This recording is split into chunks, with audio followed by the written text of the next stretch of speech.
Channel life decoded, जिसमें हम बात करते हैं पेरेंट चाइल्ड रिलेशनशिप की और मैं देती हूँ आपको कुछ useful parenting tips and suggestions. मेरा नाम है Priya Khurana. Wish you all a very very happy new year and thank you for joining me. आज के इस वीडियो में हम डिस्कस करेंगे कैसे हम अपने बच्चों की स्टडीज में हेल्प कर सकते हैं। बहुत बार वी एज पेरेंट्स फील कि हमारे बच्चे बहुत इंटेलिजेंट हैं, बहुत शार्प माइंडेड हैं, लेकिन फिर भी उनका स्टडीज में वो फोकस नहीं है, वो उतना ध्यान नहीं देते हैं और उनका वो परफॉर्मेंस नहीं है जो हम चाहते हैं। तो अगर आप इस तरह की कुछ इश्यूज से डील कर रहे हैं तो इस वीडियो को एंड तक जरूर देखिए, क्योंकि इस वीडियो में आपको मिलने वाले हैं कुछ प्रैक्टिकल टिप्स एंड सजेशंस। तो चलिए स्टार्ट करते हैं। मेरा सबसे पहला टिप है वो ये है कि सबसे पहले आपको ये पहचानना है कि आपके बच्चे का लर्निंग स्टाइल क्या है। सबसे पहले तो हमें ये ध्यान रखना है कि हर बच्चे का अपना अपना लर्निंग स्टाइल होता है और ये जो मेन लर्निंग स्टाइल्स हैं ये हैं ऑडियो, विजुअल एंड काइनेस्थेटिक। तो अगर हम विजुअल की बात करें तो विजुअल में बच्चे बुक में देखकर, कुछ डायग्राम्स देखकर या रीड करके बुक से they are easily able to grasp the concepts और वो अपना जो भी मटेरियल है वो उसको अच्छे से लर्न कर सकते हैं। जो बच्चों का लर्निंग स्टाइल होता है ऑडियो, ऐसे बच्चे सिर्फ सुन के अच्छा लर्न कर सकते हैं। तो कोई अगर उनके लिए लेसन को रीड कर दे या कोई आंसर को रीड कर दे तो उनको जल्दी याद हो जाता है। तो ये तो हो गया सेकंड क्लासिफिकेशन। थर्ड क्लासिफिकेशन है काइनेस्थेटिक। इस तरह का बच्चों का जो लर्निंग स्टाइल होता है उसमें बच्चों को कोई ना कोई बॉडी मूवमेंट होती है और तब वो लर्न कर सकते हैं। कुछ बच्चे घूम घूम के लर्न कर पाते हैं और कुछ बच्चे हैं कुछ पेंसिल को हिला के, आपने नोटिस किया होगा, वो अपना पैर हिला रहे हैं या पेंसिल मूव कर रहे हैं या कोई ना कोई इस तरह की बॉडी मूवमेंट कर रहे हैं और तब उनको लर्न होता है। बहुत बच्चों में ये भी देखा गया है कि वो जब कुछ खा रहे होते हैं पढ़ने के साथ साथ तो उनको बेटर लर्न होता है। तो आपको एज पेरेंट्स अपने बच्चों का लर्निंग स्टाइल इजीली रिकॉग्नाइज करना है। सेकंड जो मेरा टिप है, आप ये भी ध्यान रखें कि आपके बच्चे का लर्निंग टाइम क्या है। हर बच्चे का एक ऐसा टाइम होता है जिसमें उसकी जो लर्निंग एबिलिटी होती है वो बेस्ट होती है, दैट इज ऑप्टिमम। कुछ बच्चों में ये चीज़ मॉर्निंग में हो सकती है। अगर आप उनको अर्ली मॉर्निंग उठाकर अगर पढ़ने के लिए बोलते हैं या पढ़ने के लिए बिठाते हैं तो वो जल्दी कॉन्सेप्ट्स ग्रास्प करते हैं। कुछ बच्चे हैं रात में ज़्यादा अच्छा पढ़ते हैं। कुछ ऐसे बच्चे हैं जो स्कूल से आके जब थोड़ी देर 1-2 घंटे आराम कर लेते हैं, जब वो सो जाते हैं तब वो अच्छे से पढ़ सकते हैं। और ऐसा भी होता है कि कई बार अगर बच्चे स्कूल से आके सो गए तो शाम को वो बहुत क्रैंकी हो जाते हैं और वो बिल्कुल पढ़ाई नहीं करते हैं। कुछ बच्चे ऐसे हैं जो खेल के जब आते हैं तब बेटर पढ़ते हैं। कुछ बच्चे हैं खेलने जाने से पहले अच्छा पढ़ते हैं। तो आपको अपने बच्चे का वो लर्निंग टाइम रिकॉग्नाइज करना है which is the best learning time of your child और तब आप उसी टाइम पे अपने बच्चों को इंश्योर कीजिए कि वो पढ़ें। तो मेरा पहला टिप ये है कि लर्निंग स्टाइल क्या है बच्चे का, ये अंडरस्टैंड कीजिए। बच्चे का लर्निंग टाइम क्या है ये अंडरस्टैंड कीजिए और उसी टाइम बच्चों को आप पढ़ा सकते हैं या उनको पढ़ने के लिए कह सकते हैं।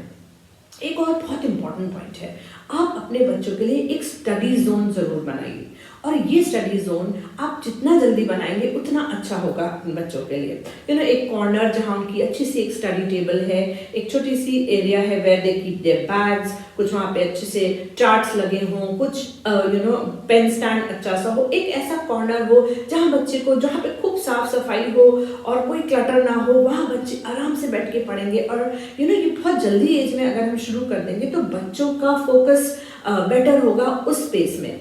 नॉर्मली हम लोग क्या करते हैं, बच्चों को डाइनिंग टेबल में बैठ के पढ़ा देते हैं या ड्राइंग रूम में बैठ के पढ़ा रहे हैं। उस टाइम बच्चों को डिस्टर्बेंस भी बहुत होता है और अचानक से अगर कोई गेस्ट आ गए तो फटाफट काम के बीच में उनको बोलते हैं चलो चलो बुक्स अपनी समेटो और जाओ रूम में जाओ।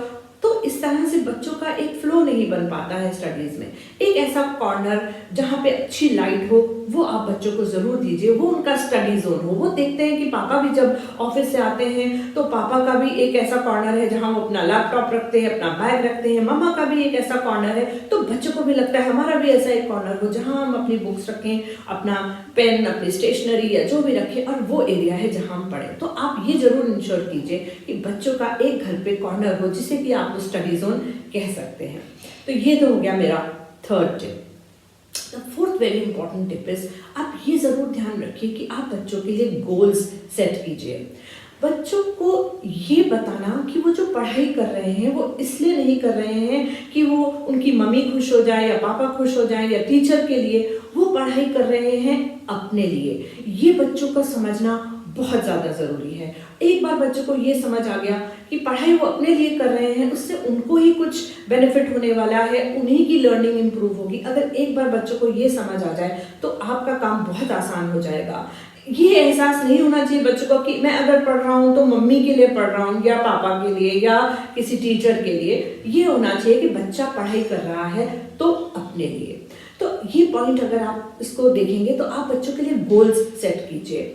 गोल्स में बच्चों को बताइए वो लाइफ में क्या करना चाहते हैं, उनको कुछ एग्जाम्पल्स दीजिए, कुछ ऐसे लोगों से मिलवाइए जो बहुत सक्सेसफुल हैं लाइफ में, और उनको बताइए देखिए क्या इंपॉर्टेंस है लाइफ में सक्सेस का। और अगर आप पढ़ाई पे फोकस नहीं करेंगे, अगर आप लर्निंग में फोकस नहीं करेंगे तो आपको वो सक्सेस नहीं मिलेगी। तो बच्चों को ये बात बताना कि पढ़ाई वो अपने लिए कर रहे हैं, उनके लिए गोल्स सेट करना, उनके लिए डेली गोल्स सेट कीजिए कि आज हम इतना पोर्शन कंप्लीट करेंगे।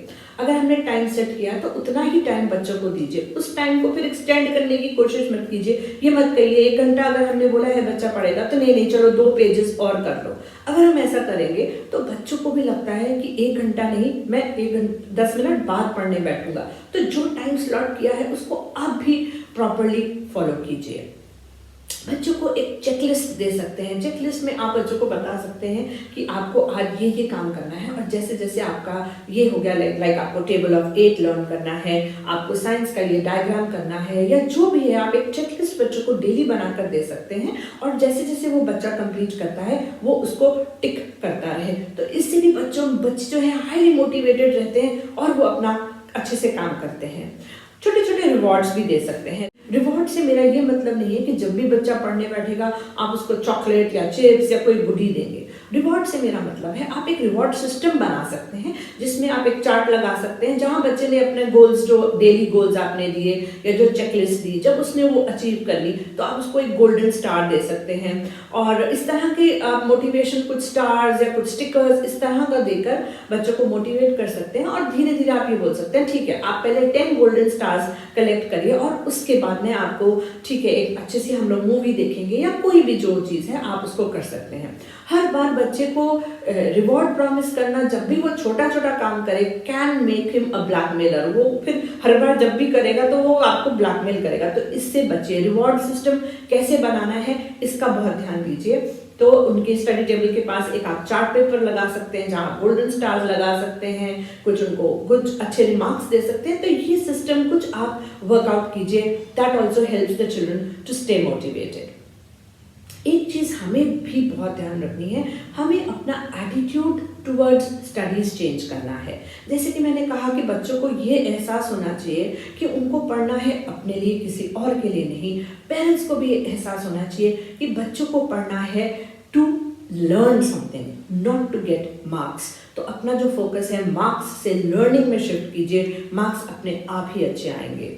हमारे बच्चों को हम शुरू से ही बच्चों को स्टडीज़ के लिए जब बोलते हैं तो कुछ ऐसा बच्चों को लगता है कि studies are like punishment for them, क्योंकि हमारी टोन ही ऐसी होती है, जल्दी पढ़ने बैठ जाओ नहीं तो आपको कल टीचर पनिश करेगी, जल्दी पढ़ने बैठ जाओ नहीं तो मैं पापा को रिपोर्ट कर दूंगी, जल्दी बंद करो टीवी और पढ़ने बैठो नहीं तो आज आपको घूमने नहीं ले जाएंगे। तो हम पढ़ने को अगर इस तरह की एक पनिशमेंट बना देंगे तो बच्चों को लगता है कि पढ़ना उतना इंटरेस्टिंग नहीं है। बचपन से ही बच्चों को इस तरह से हमें दिखाना है कि studies are something which is very interesting, learning is fun. तो स्टार्टिंग में लर्निंग एक्चुअली फन बनाना है हमें बच्चों के लिए। उनको अगर टेबल्स करा रहे हैं तो कुछ प्ले वे मेथड से कराएं, उनको काउंटिंग सिखा रहे हैं तो स्टेप्स चढ़ते हुए सिखाएं, उनको वेजिटेबल्स के नाम सिखा रहे हैं तो एक्चुअली उनको एक ग्रीन ग्रोसर, एक वेजिटेबल सेलर के पास ले जाएं और एक्चुअली उनको सारी वेजिटेबल्स दिखाएं, कुकिंग करते हुए उनको वेजिटेबल्स दिखाएं। तो खेल खेल में जब हम बच्चों को पढ़ाते हैं तो studies become a part of their routine, studies become a part of their life. जैसे खेलना है वैसे ही स्टडीज हैं, और हमारा एटीट्यूड ये डिटरमिन करेगा कि बच्चे किस तरह से स्टडीज को लेंगे। अगर हम इसको पॉजिटिवली लेंगे और बच्चों को एक नॉर्मल चीज़ है जो नॉर्मली बच्चों को हम उनका एक रूटीन सेट कर देंगे, एक हैबिट सेट कर देंगे, तो बच्चे हमें प्रॉब्लम नहीं देंगे और उनका भी एक रूटीन बन जाएगा और धीरे धीरे बच्चे इंडिपेंडेंट होते जाएंगे। तो आई होप आपको ये जो मैंने थोड़ी सी टिप्स दी हैं ये यूजफुल लगेंगी।